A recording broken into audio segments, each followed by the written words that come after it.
Be ready. 5 seconds. Start. Madam Deputy Chairman, since I have to end my speech on a sour note, I start with a sweet note by adding my own voice to the plethora of congratulations to our scientists on this great achievement. I only wish that our achievements in other sectors also had been so remarkable as to deserve compliments. Then, really, the debate on the motion of thanks to the President would have been very illuminating. Madam, I am sorry to say that the President's address delivered this week, without meaning any disrespect to the President, was indeed disappointing. It was so dull and routine that the ministers who attended the function, including the Prime Minister, dozed off during most of the speech. That shows the character of the speech, the great achievements incorporated in the speech. And quite strangely, madam, this 16-page document does not give any indication of the direction in which this government is going or proposes to go. It does not give even an idea of how this government is going to tackle the manifold problems facing this country. More time has been devoted to the problems of Afghanistan, Thailand, and other countries, and the problem of apartheid. I don't object to that, but when specific solutions are offered to international problems, the problems of other countries, the President's address does not indicate any solution to any of the problems facing this country.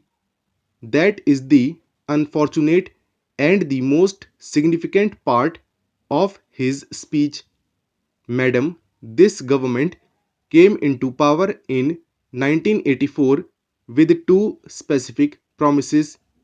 One is that they would provide a government that works, and the other is that they would provide a clean and honest government.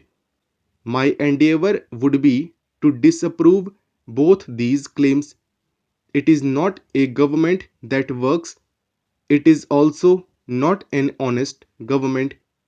While saying so, I do not want to belittle the achievements of and the hard work put in by our farmers, by our industrial workers, and by our scientists and technologists in their respective fields.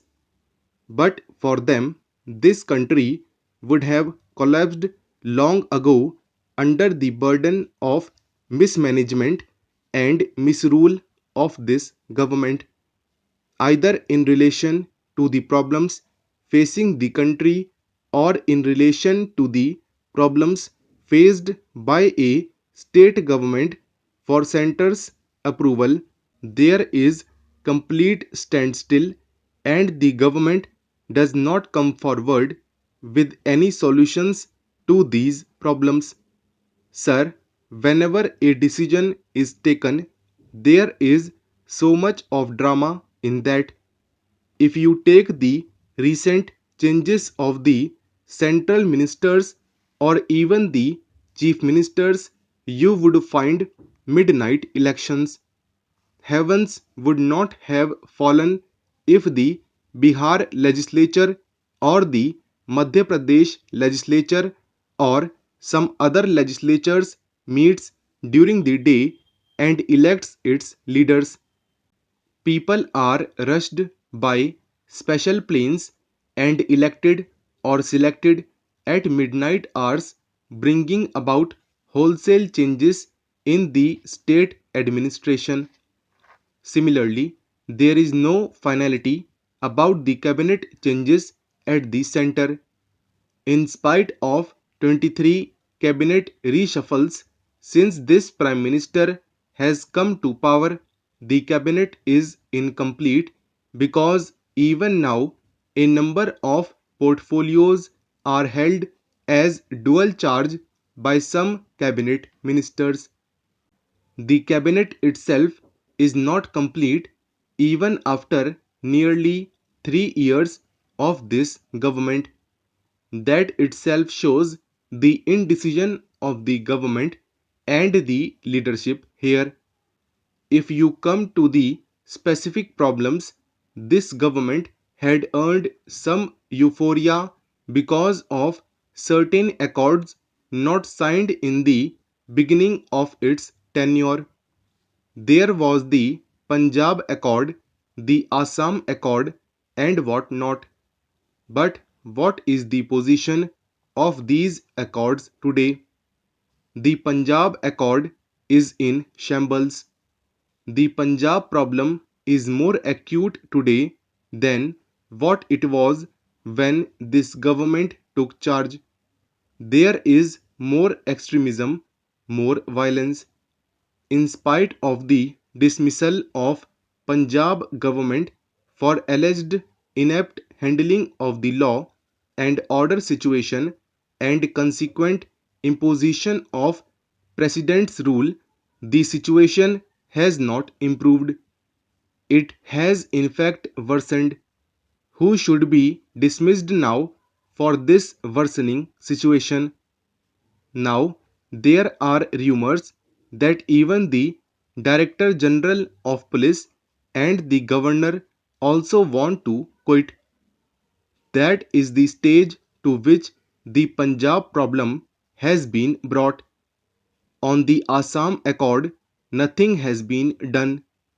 The foreigners' problem has not been solved.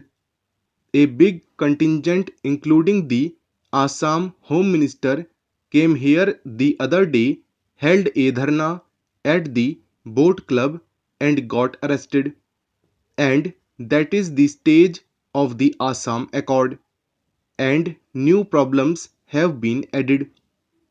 In West Bengal, there is the Gorkhaland demand. By giving encouragement to a secessionist demand, another problem has been created. Another state was sought to be created in West Bengal.